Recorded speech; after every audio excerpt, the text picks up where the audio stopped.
Ripartiamo dalla voce, il podcast della Federazione Italiana Teatro Amatori. La magia delle voci. Caro Giovanni, è stato il vento, quella folata improvvisa in questo luminoso mattino di marzo. Ti ha inclinato il cappello di lato e scomposto il vestito buono, rendendo il tuo passo più lieve e scanzonato. E ti ho rivisto, quel giorno di molto, molto tempo fa. Come oggi ti spiavo dai vetri di un'altra casa, non molto lontana da questa.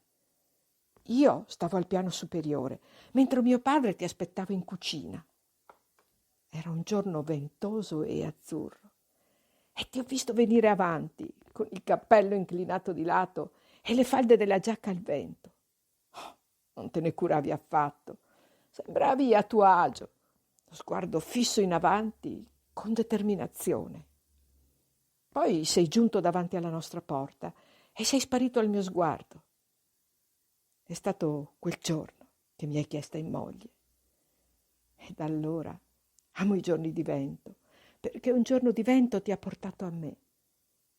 Dopo tutti questi anni passati insieme, non posso fare a meno di spiarti quando esci o rientri in un giorno ventoso.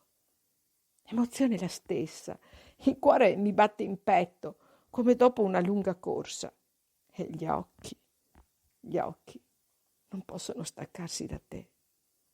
Ti amo, Giovanni, impetuosa folata di vento della mia vita.